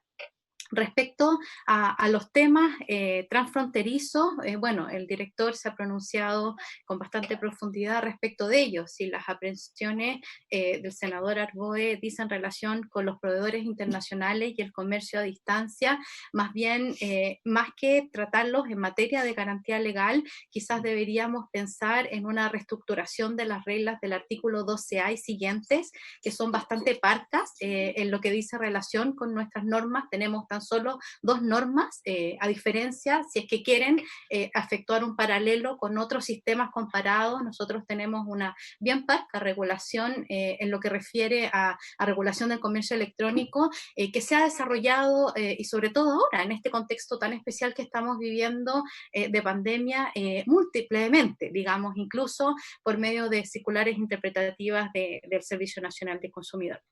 Ahí hay una buena instancia como para pensar el tema de comercio electrónico, junto también con las redes internacionales e incluso la aplicación de reglas de aplicación extraterritorial de la ley o reglas de aplicación de derecho internacional privado. Incluso hay mucho que se puede hacer desde el área de la autorregulación o corregulación, si es que quieren, de la mano de las nuevas iniciativas que trae la última gran reforma de la ley de consumo en lo que respecta al compliance, por ejemplo, y todo el desafío que tiene este servicio de aprobar los planes de cumplimiento. Eso es lo que yo tendría que complementar respecto de los temas transfronterizos y temas internacionales relativos al comercio electrónico, que son temas transversales, no es solo un tema de garantía legal, sino que un tema general que atañe a todos los problemas que dice la ley. Ahora bien, en lo que refiere a los temas de garantía legal, por cierto, felicitar los esfuerzos de la mesa de asesores. Yo no tuve ocasión de participar por motivos ajenos a mi voluntad en eso, y es cierto, de verdad se nota el esfuerzo en el fondo en configurar una norma que se necesita. En materia de garantía legal existen muchos problemas porque existen muchas dificultades a la hora de fallar por parte de los jueces. La primera gran dificultad es cómo compatibilizar la garantía voluntaria con la garantía legal, que es el gran problema, si lo entiendo bien, le preocupa a la senadora Rincón. Y eso es efectivamente un gran desafío y que está abordando esta comisión de manera eficaz al eliminar, ¿cierto?, la regla del inciso 9 del actual artículo 21. En lo que refiere entonces a la horizontalidad de los remedios, si les preocupa a los senadores y a la senadora el orden en que está establecido, lo cierto es que hay que decir es que la jurisprudencia tiende a reparar primero. O sea, los jueces tienden a primero reparar las cosas de bienes de consumo, por lo tanto, si es que tienden a pensar que cambiar el orden podría ser un aporte, eso podría ser bien recibido, ¿cierto? Con independencia del número de remedios que existan, podrían ser primero la indemnización, la sustitución, la resolución.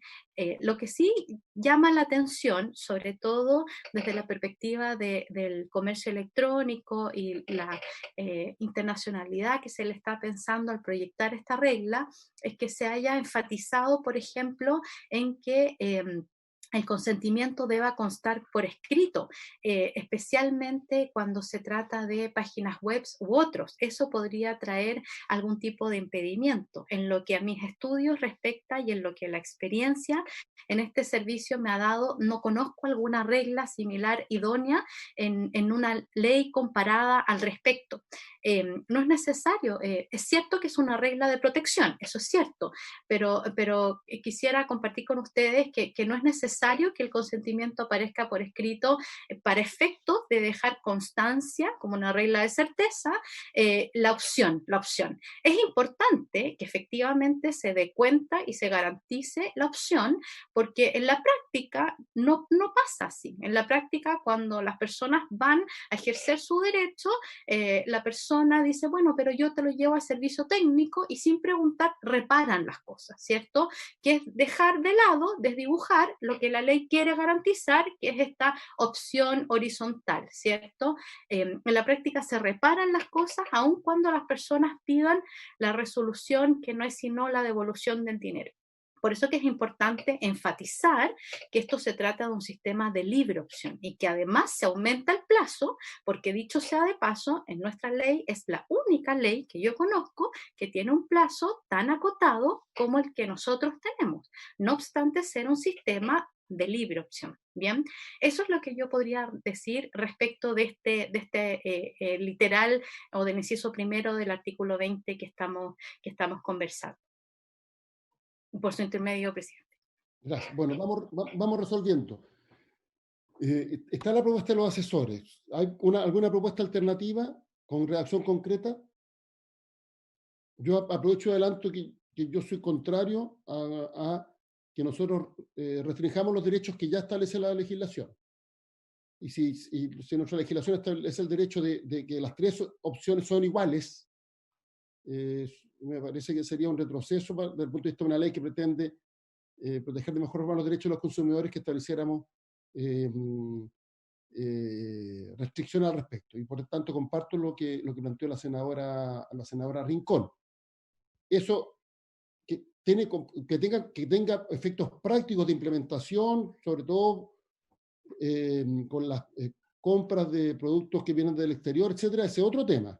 Pero al menos en nuestra legislación yo creo que nosotros deberíamos consagrar los tres derechos en el mismo nivel, y comparto en ese sentido lo que planteó la senadora Rincón. Yo creo, me interpreta plenamente, creo que además lo que ha dicho la profesora y encargada Francisca Barrientos de establecer esta horizontalidad, también va en esa línea. Creo que no podemos dejar duda respecto del tema, y la opción tiene que ser del consumidor. Senador Galilea. Presidente, a mí mantengo un cierto nivel de duda entre lo que aquí se dice y lo que dice el texto. Entonces quería preguntarle al director del CERNAC si es que yo entiendo bien esto, porque está bien, están los tres derechos: reparación, devolución, o sea, cambio o desarmar el negocio. Pero cuando yo leo las distintas letras del artículo 20, y aquí es donde yo tengo mi preocupación, a mí me parece bastante razonable si es que algo tiene un producto, tiene un defecto completamente menor.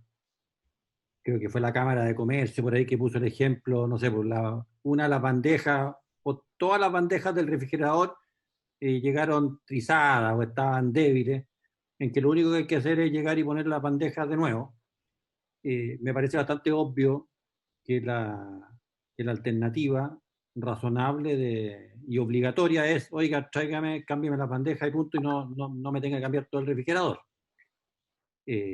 Como también si es que uno compró una bomba de agua para un pozo, a lo mejor hay algo que está mal calibrado, qué sé yo, bueno, venga a ajustar y no me cambie todo, porque, entre otras cosas, al pequeño comercio o a los pequeños representantes en regiones, todos los negocios no son todos con Ripley y con Falabella, sino que también son muchos con empresas chicas. Se les podría hacer prácticamente invivible e inviable la situación de que cualquier persona, por cualquier tipo de defecto menor, le dijera: oye, devuélveme la plata o cámbiame el producto, porque probablemente no tendría cómo hacerlo. Entonces, yo cuando leo, hago toda esta introducción porque cuando leo la letra C y la misma letra E, y eso es lo que quiero que me aclare para la historia fidedigna de la ley, don Lucas del Villar, siempre esta eventual devolución de la plata, cambio del producto, ocurre cuando los defectos son tales que hacen inapto el producto para lo cual fue comprado, y no es cualquier defecto menor. Entonces, para mí es relevante aclarar bien ese punto. Entonces, no sé si el director de CERNAC nos puede, quiero saber si yo estoy interpretando bien las normas o si efectivamente habría que hacer una mejor precisión para que no nos termine jugando una mala pasada esta norma, de que defectos menores que no hacen inapto el producto, sino que simplemente es razonable hacer un cambio de una parte o pieza y la cosa sigue funcionando bien, debe ocurrir eso justamente, la reparación y no la devolución de la plata y el cambio de producto. Director. Sí, muchas gracias, presidente, por su intermedio. Efectivamente, la norma establece dos hipótesis que a veces tienden a interpretarse de manera distinta por los tribunales de Justicia. Y estamos hablando básicamente aquí de las normas que establecen la letra, me refiero al artículo 20, ¿cierto? A la letra C y la letra E, ¿cierto? Una se refiere a que hagan al bien inapto y la otra se refiere que no sea enteramente apto. La diferencia entre enteramente apto y apto es precisamente donde se genera la discusión. Clásico caso en el cual se discute entre los tribunales de justicia lo que ocurre con los vehículos, ¿cierto? Ya se había hablado de los vehículos, donde un consumidor compra un vehículo dentro de los 3 meses, que es el plazo de la garantía legal, visualiza que tiene un defecto, que la discusión es si lo hace inapto o enteramente inapto, y ahí es donde los tribunales han tenido que resolver de esa forma. La verdad es que hay fallos en distintos sentidos, pero hay una disposición que se refiere a la aptitud, es decir, que cuando hablamos de un vehículo, que este vehículo obviamente que lo traslade y cumple con el rol principal. Sin embargo, hay normas también que se refieren a las piezas, a las partes, en relación a que éstas tengan la aptitud. Por ejemplo, si la radio funciona o no.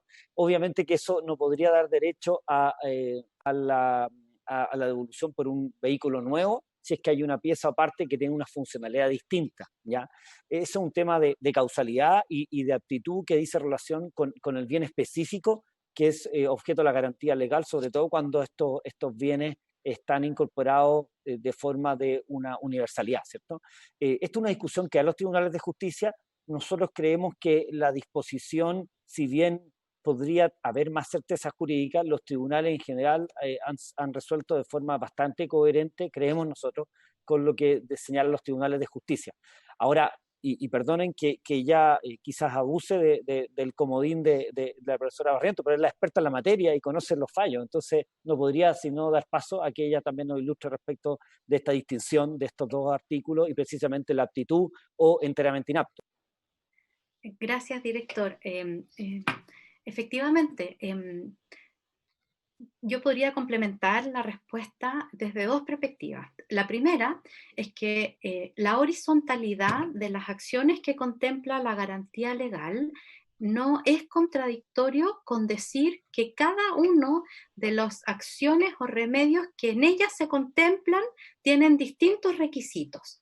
Y si para pedir la devolución de la cantidad pagada se ha exigido de parte de la doctrina, de la misma ley y la jurisprudencia que el vicio sea grave, no así para la reparación y la sustitución, eso no es contradictorio ni es un impedimento con que sea horizontal, no obsta a la triple opción. Por eso es que no se generan impedimentos o incompatibilidades. El hecho de que exista una trizadura en un auto, por ejemplo, ningún tribunal, hasta donde yo tengo conocimiento, ha accedido a la devolución del dinero. En el mismo ejemplo que daba el senador, tampoco conozco casos en que se haya accedido a la devolución del dinero porque nuestras normas, tanto el literal E como el literal C, incluso integrando la normativa de consumo con las reglas de los vicios redictorios del Código Civil, que son el parangón que utilizamos en materia de garantía legal, artículo 1558 y siguientes, exigen que el vicio sea grave para dar lugar a la resolución del contrato, que es la devolución de la cantidad pagada. Y nadie ha dicho que esa libre opción, esa triple opción, o el jus variandi en el fondo, el derecho a opción, deja de ser horizontal o jerárquico porque cada una de esas acciones tenga requisitos propios. Eso, presidente, por su intermedio. Entonces, presidente, para aclararme, entonces, y para la historia fidedigna de la ley, el concepto de las letras C y E del enteramente apto o totalmente inapto es perfectamente válido y es parte de los criterios que usan finalmente tanto el CERNAC como los tribunales para la hora de definir si, oye, evidentemente aquí cámbiale el repuesto y porque la cosa sigue funcionando perfectamente bien, o si se ya da camino, da la magnitud del desperfecto, que se dé camino a el cambio de producto o restitución del dinero. Eso es así. ¿Sí? ¿Director? Perdón, sí, efectivamente, el tema de la aptitud básicamente dice relación con la funcionalidad principal del bien el cual es adquirido por el consumidor. Así que estamos en la misma línea formulada. Evidentemente que esto se resuelve ponderando principios y caso a caso por parte de los tribunales, pero efectivamente tanto el que sea apto requiere de al menos que cumpla con su funcionalidad esencial.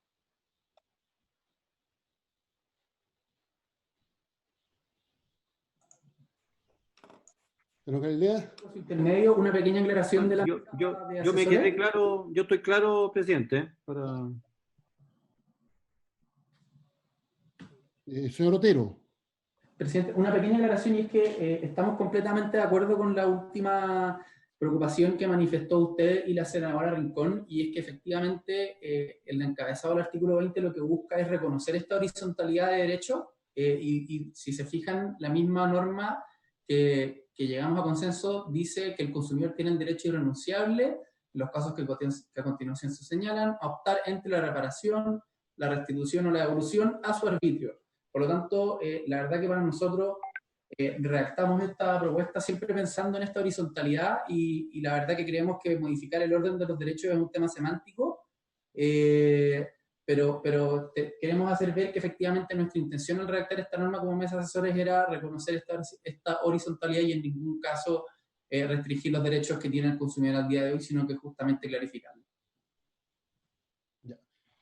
A ver, ya por ir resolviendo. Una posibilidad es agregar, yo no sé qué es redundante, pero agregar después de la palabra optar la palabra libremente. Yo no sé qué es redundante porque después se dice a su arbitrio.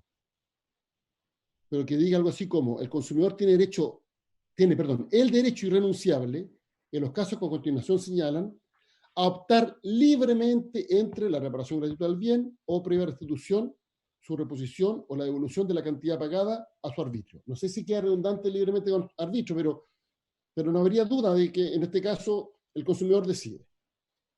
Después yo eliminaría cuando dice el ejercicio de alguna de estas opciones deberá constar por escrito. Porque no sé por qué debe constar por escrito. ¿Cuál es el sentido de que conste por escrito como requisito adicional? Y por último, sí mantendría que debe ser sin perjuicio de la indemnización por los daños ocasionados, porque es evidente que si se ha hecho una reparación, la reparación no funciona y esto genera un daño al consumidor, obviamente podría proceder eventualmente a una indemnización de perjuicio conforme a las disposiciones generales de la ley. Presidente. Senador Galilea. Es que yo, más allá de los comentarios que usted hace, a mí me parece que cómo parte el artículo 20 tiene que respetar como partía el antiguo artículo 20, sin perjuicio que después cambie la redacción, que es en los casos que a continuación se señalan, porque si no, no se entiende, no se calza bien el encabezado con todas las letras. Esto tiene que tener una hilación. Y como así se encabezaba el artículo 20, es que se entiende bien esto del apto, no apto, etc. Entonces, yo creo que hay que respetar en parte cómo partía el artículo 20, porque hace referencia a una serie de letras para abajo, y después poner la horizontalidad de los derechos. Estoy de acuerdo que esto del escrito no se entiende, bueno, puede ser una formalidad, pero no me parece de la esencia. Entonces creo yo que tiene que partir, como en los casos que a continuación se señalan, la triple opción, horizontal y libre, me da lo mismo el orden en que se expresen, y después que vengan las letras como están.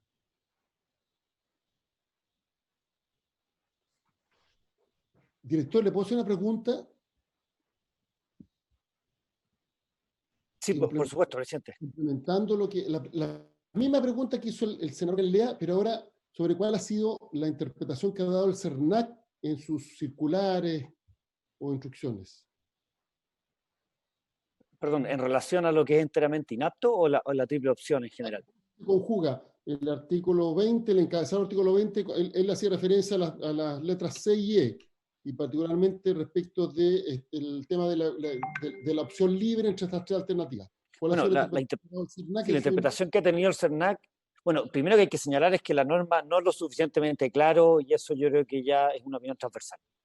Por lo cual que requiere una clarificación mayor respecto sobre todo de la superposición entre las garantías voluntarias, la póliza que puede ofrecer el proveedor con la garantía legal es un requisito básico de certeza jurídica. La interpretación que ha tenido el CERNAC es que hay un derecho irrenunciable a la triple opción, y la triple opción básicamente nace de la falla de efecto en el bien. Lo que, si bien puede ser constatado, tiene un derecho, vamos a decir así, el proveedor, si bien la ley de protección de derechos de los consumidores, derechos de los consumidores, pero tiene al menos la prerrogativa de poder constatar que efectivamente el daño tiene origen en el consumidor o no, o sea, es de fabricación o es inimputable al consumidor. Eso nunca puede traer aparejado un perjuicio para el consumidor, un daño. Es decir, todo el tiempo que tome el proveedor en realizar esta inspección, básicamente tiene que estar cubierto o ser compensado el consumidor de esa forma, salvo la hipótesis que finalmente sea por una imputabilidad del consumidor, digamos. Esa es la interpretación que ha tenido el SERNAC en sus circulares de forma transversal.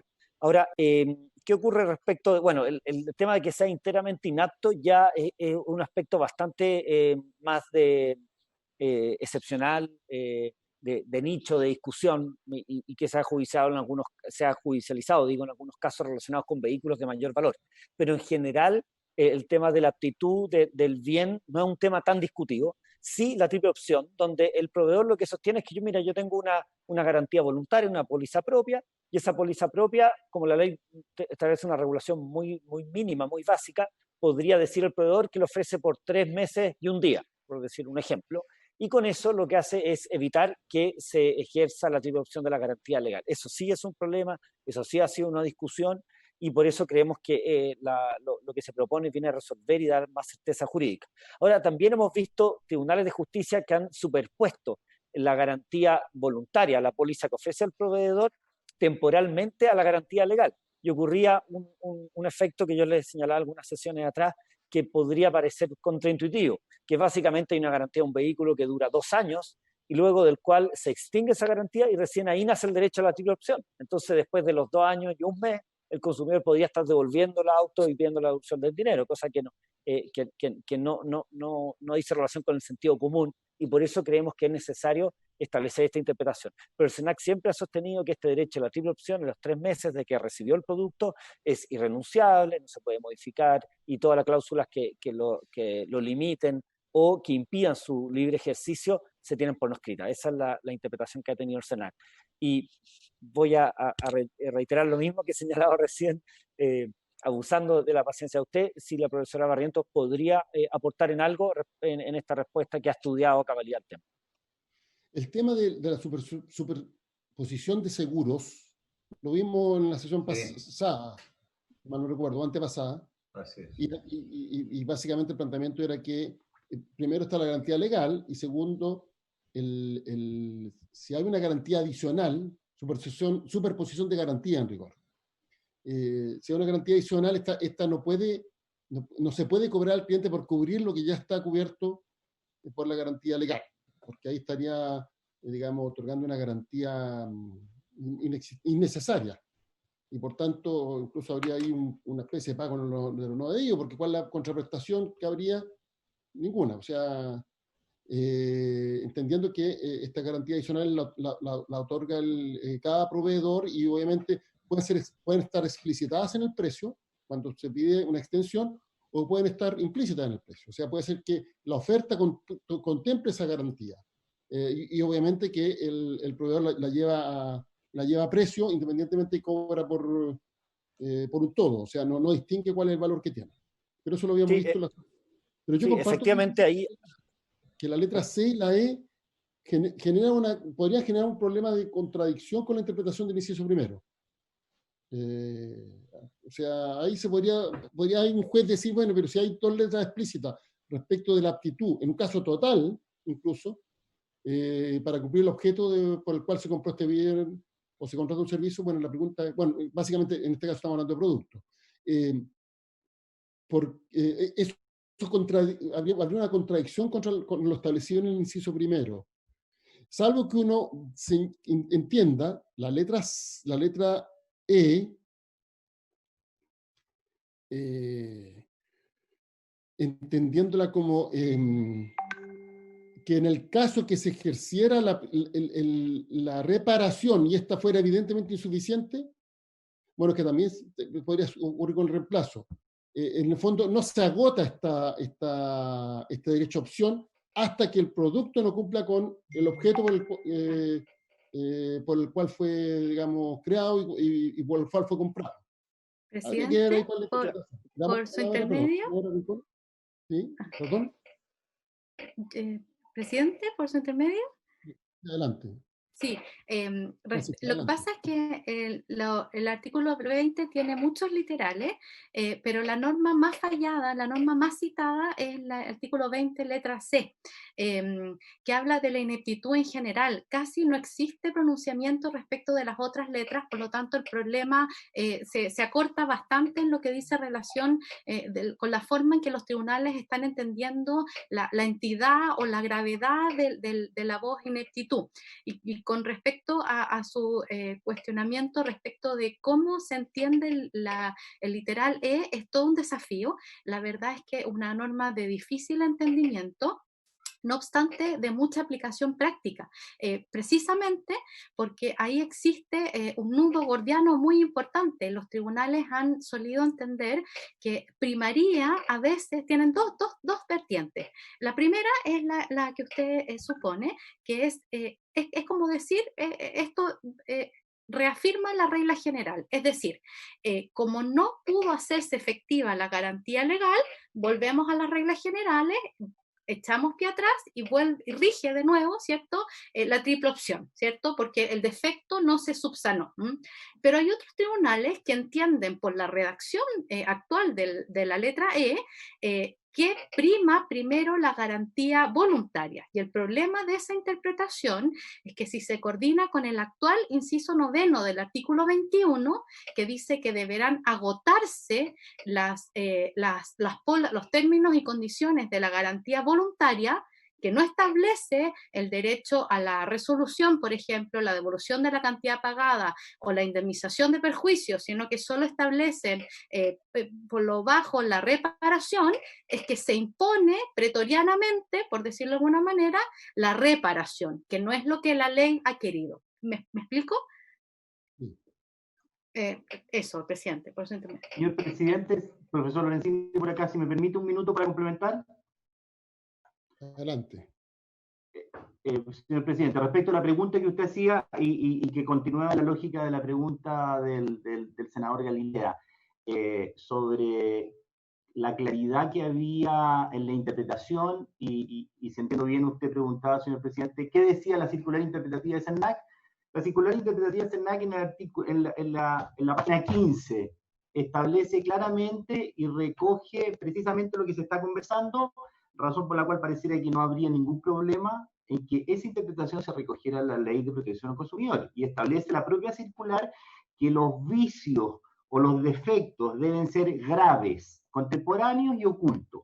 Y se cita precisamente a la profesora Francisca Barrientos en la propia circular del CERNAC, contestándole derechamente a lo que usted preguntaba, la tesis de CERNAC, y es correcta con lo que establece otra parte de la doctrina, el derecho comparado, que el defecto, y contestándole al profesor, al senador Galilea, el defecto tiene que tener una entidad, una jerarquía, una importancia que justifique el ejercicio de un derecho tan robusto y de tanto impacto también para el proveedor en estas características. Si la circular lo aclara, y que sería bueno para la historia de la ley, digamos, a la pregunta que hacía usted y el senador Galilea, pareciera que no hay problema para que se vuelva a aclarar para evitar discusiones, digamos, futuras, digamos, en el texto de la ley, que el defecto debe ser grave, tal como lo plantea CERNAC en la circular, como lo indico en la página 15. Señor presidente. Gracias. Mire, yo creo que el tema de la garantía legal y la garantía convencional, podríamos decir, hay que resolverlo de una manera tal que la garantía convencional sea un suplemento a la garantía legal, que no reemplace la garantía legal. y por decirlo de una manera, que garantice más que la garantía legal, no que garantice menos. Porque si estamos hablando de un derecho irrenunciable, que es la garantía legal, es absurdo que una garantía convencional tenga un marco de protección inferior. Más aún cuando muchas veces se paga un adicional explícitamente. Cuando se dice usted quiere extender la garantía, en el tiempo se paga un adicional. Entonces es absurdo que por pagar un adicional la cobertura de la garantía sea inferior. Nadie puede estar pagando por tener una prestación de menor calidad. Entonces podríamos decir que la garantía convencional tiene que ser siempre un suplemento, un adicional, un marco de protección de mayor calidad que la garantía legal. Otra interpretación constituiría un absurdo. E insisto, habría pago de la nueva vida. O sea, ¿cuál es la contraprestación que hay? Si es que yo pago para tener una garantía de inferior calidad y además que prima por sobre la legal. Entonces, primero, la garantía legal debe ser renunciable y segundo, toda garantía convencional debe tener una cobertura distinta. Esto es lo mismo que discutimos a propósito de los medios de pago electrónicos. Cuando se estableció el marco de protección legal, que era mucho más robusto que el que establecía originalmente la legislación, y se señaló que los bancos no podían vender seguros, las instituciones financieras en general, vender seguros para proteger, para tener coberturas que ya estaban consideradas dentro de la ley.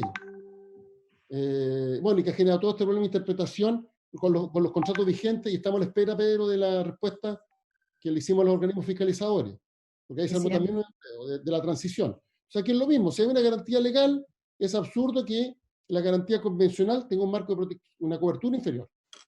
Presidente. Perdón. Presidente. Senadora Rincón y después el director. Gracias, presidente. Dos cosas. Uno, estamos en la hora y tengo que irme a pesca, que presido. Y dos, creo que está claro que hay que mejorar la redacción, porque no puede pasar que con una redacción estemos dando menos que lo que hoy día hay. Yo recojo lo que usted dice.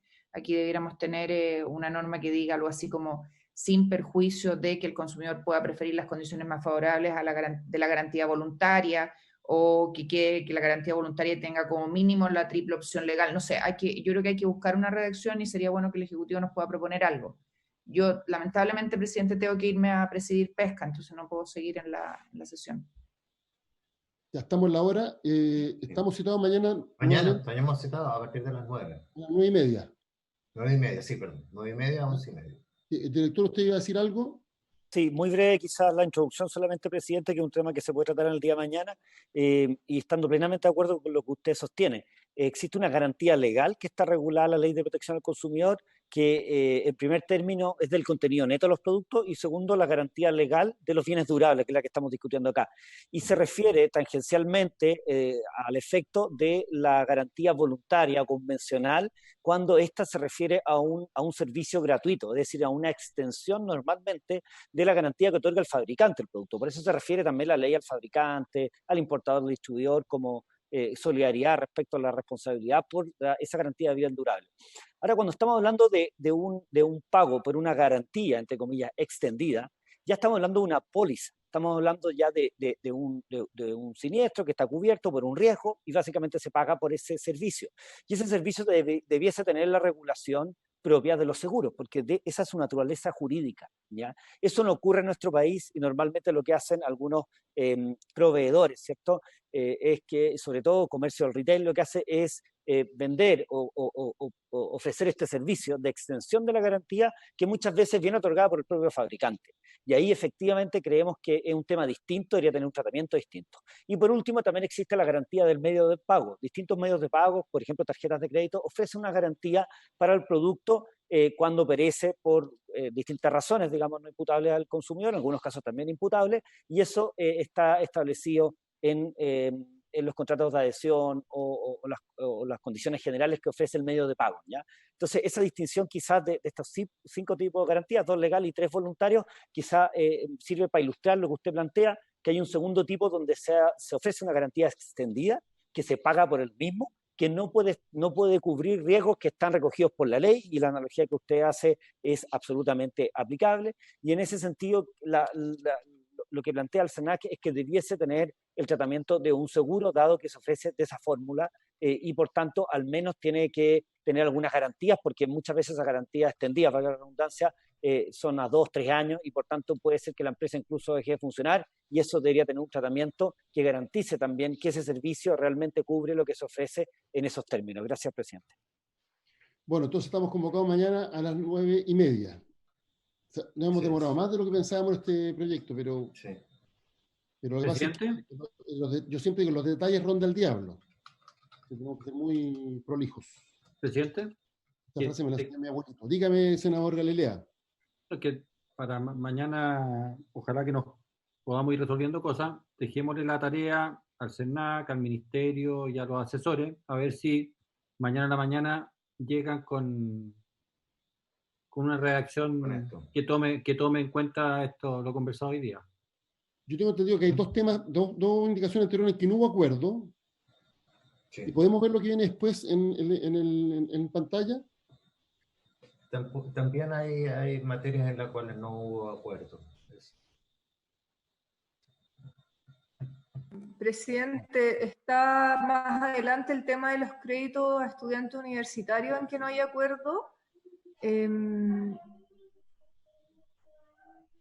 parece que es eso, pero... Sí, son varias indicaciones de los estudiantes universitarios. Así es. Si puede avanzar un poquito. Por eso, en esa materia, y ahí podemos avanzar, y después vienen las modificaciones al Código Aeronáutico en que hay acuerdo en prácticamente todas. Perfecto, ya. Yo, si mal no recuerdo, habían dos temas previos donde no había acuerdo y el del crédito a estudiantes universitarios o de educación superior. Sí. Perfecto. Bueno, a ver. Nosotros vamos a hacer una propuesta para tener mañana. Perfecto. Si el Ejecutivo pudiera mañana traer una redacción, porque es más fácil, sobre la base de una redacción específica, poder incluso introducir cambios si es que tuviéramos diferencias. Sí, no hay problema, presidente. El objeto de la sesión se levanta.